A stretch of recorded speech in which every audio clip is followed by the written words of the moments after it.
Hello, welcome to another tonalist landscape oil painting demonstration. This is your painter in residence, M. Francis McCarthy. And the painting I'm bringing you today is called Path to the Lake 6x8, and it is a full palette painting demonstration. This is the sped up version. The long version is, I'm going to be, it's actually active in the members area right now in 4K with no ads. But I'll be releasing the long version out for the public for a couple weeks.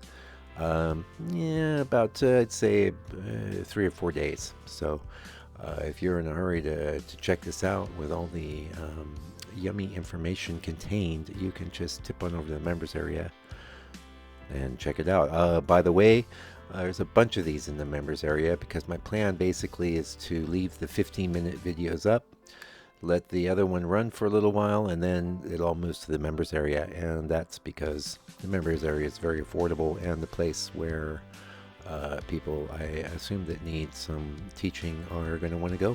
Yeah. Well, you probably want some teaching too, but hey, you're looking for the free YouTube teaching, and who can blame you? Who can blame you? I don't blame you. But if you want to move past that, check it out in the members area. And if this is way in the future, what are we talking about? September right now. So if you're in the future, check it out. This 15-minute video, you can find the full one in the members area. All right, let's talk about what we're doing here. We are painting on a nice MDF board, and it's been coated with some house paint that's kind of been tinted to a sort of raw umber kind of tone. It worked out really well. The underpainting color here is burnt umber, and that also worked out real well. Now, lots of times I like to augment the burnt umber with various things. Here I may have added a little black at some point, but certainly after the point where the underpainting is done and we start working on the sky, usually the first thing I'll do is go in and establish darks in the landscape. And I think it's really helpful to have an action plan, a method of approach. And that's not to say that there's anything actually formulaic about my paintings, but I have a approach that works for me for just about anything I do, and that's underpainting, then the sky, then the darks in the land, and then I bring everything up in the land to meet the lightest bits of the sky. I've been doing it that way for, I don't know, forever. It just makes sense, really. Now, you got to be careful. One thing you really need to be careful of is if you're an oil painter, yes, you can put colors on top of wet colors, but it's actually quite limited what you can do that way. So if you know you're going to want an area dark in your painting, it's best to make sure it's kind of set aside and established from the onset, and that's one of the reasons why I really favor doing underpaintings. Also, trying to, if you don't know what's going to be happening with the dark things that are going up into the sky, it's going to be quite difficult for you. So it's just a good plan, and that's how I've been doing it for a while. Here in the sky, I didn't want too much going on in the sky. If you're doing this kind of scene, you're really better off keeping the sky pretty simple. Here it's just some whitish clouds, and you can see what's happening with the reference. And you don't want it too plain, although I think the video is active on the channel at the moment. It's just a plain blue sky with a gradation, and I'll do that once in a while. Okay, we're going to have an ad for the book coming up. We shipped out a lot of books last week, and we got some orders to ship out this week, and I'm really so thrilled about that. I'm happy to send it all over the globe. It is $60 US. It contains 13 years of condensed knowledge, all tied into painting in a toneless manner. Now, granted, there may be lots of other approaches to painting in a toneless way, but this is my take on it, and I think you could find it quite helpful as well. So if you're interested, $60 US, I'll get it to you. That includes international shipping. Check it out. Okay, getting back into the painting here. We got our underpainting done. We're doing our sky. The sky is not too involved, but I do think it's good to have the sky in there early. It's underneath everything else. Took that opportunity to do something with the water, and you noticed that the water in the reference, I knew I wasn't going to leave it all blown out and white like that. I don't like the way that looks, but also that is just a reference image. It's not there to stand on its own. And none of my reference images are. They're always designed to support my painting process, to inspire my imagination.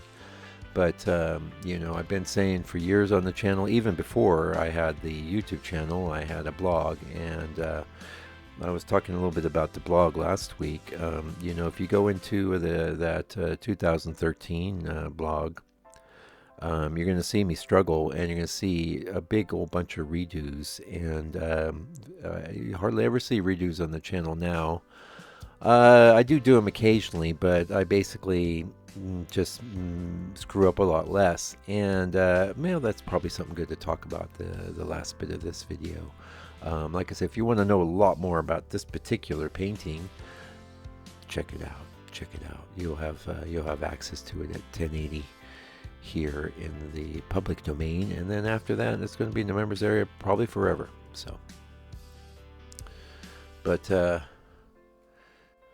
recently I was digging around. My cat Bob passed away, but he was really old. He was 22, and I was looking for some pictures of him in his prime, and I found some pictures of him from back in 2009, and he looked great, And but also were a lot of landscape photos that I'd taken to make paintings out of, and some of which I did make paintings out of back in the day. And the thing that really strikes me is back then I had a sense of what would work and what would not, even before I take the photo.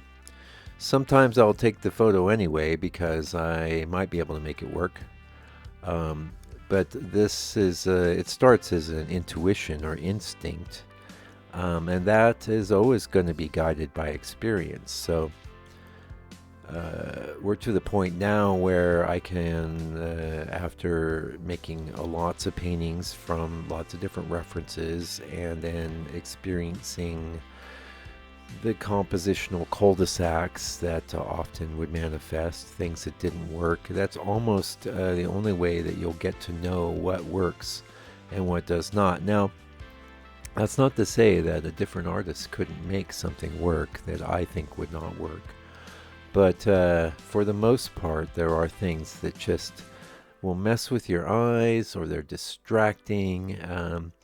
You want to have everything in your painting work towards this kind of cumulative just absorption by your viewer of the scene. And then what's great is they'll come in afterwards and appreciate maybe the details, or they'll appreciate the color or the warmth of it, or the composition or the scene itself, or any of these things. But what you really want with your painting right out of the gate is for it to just go through the eyes of the viewer into their mind and be absorbed. So if you have any discordant elements in there, that's going to stop that process from occurring. That's not to say that, and I was mentioning this in the painting I started this morning. I'm home for lunch right now doing this video, and we're going to be going back this afternoon finishing that painting. And I'm talking to anyone that's watching me paint in the members area as I'm painting. Not every second, but I'm passing along insights, And painting is, my primary obsession. I'm really into making music too, but I'm always thinking about it, and I'm always trying to work things out, either the painting that's coming or the paintings that have gone past. And what's awesome is when you're looking at an older painting and you see something that just isn't working. And now on one hand, it's a bummer, because there you have a painting and it's mostly good except for something that isn't. And sometimes you can just put it back on the easel and fix that thing. That's what I call a redo. Generally though, when I put anything back on the easel, it's never really going to resemble how it was in the beginning. I mean, to the point where I usually start with some extreme glazing or something like that. But getting back to the sensitivity, so this is one reason I don't throw away a lot of reference images, even if I wasn't, 10 years ago, 12, 13 years ago, wasn't able to make paintings from them. But just recently I went through that bunch of photos and I found a few. It's like, this was an excellent tree. And now I have the added ability of being able to use the Adobe AI to throw in a path or remove a whole chunk of the scene that just wasn't working. In some cases, I'll just circle it and just let the generation thing do its thing and see if it comes up with something, or maybe I'll try and get it to coax it into. The one I'm working on now is like that. This morning, it's just a tree was the only thing I liked, and everything else in that scene was these extreme diagonals. But coaxing it with the AI and my own vision as a artist and a digital manipulator of images digitally. I got something I thought worked and turned it into a painting now. And the other thing I want to say is, you want to be a bit light and loose. Don't get too hung up on things. You'll see that when say you go out and you take a bunch of photos for you're doing paintings from, when you get them home, a lot of times the things that you shot through the camera that you thought would work, you'll see when it's two-dimensional on the screen that it's not going to work, or there's a bunch of distracting elements. And that's a bit of a clue, because we have this incredible ability to filter out things, and we use it all the time, as do the viewers of our paintings. But what you really don't want is them filtering out your painting. That just, you want that to go in, and then after it goes in, you just want succeeding waves of appreciation, like I said, maybe for the color, maybe for the detail, maybe for the scene itself, or your technique, or any of these things. So how do you personally develop that ability to hone that that image making ability, not just out in the world, but in the computer and things like that? It's pretty simple. You set up a lot of images, you make paintings from them, and then you end up failing quite a lot. And absolutely not. Sorry about that. Lay down. You're going to have to do that if you want to be any good. You can't just succeed based on, angels touching your head and you're a magic artist now. I've got Alfie outside barking. I've got Jerry inside barking. Anyway, that's it for this video. So sorry for the barks. And until we come back with another video, check out that long version that's coming out in about 4 or 5 days, something like that. This is Wednesday, my Wednesday.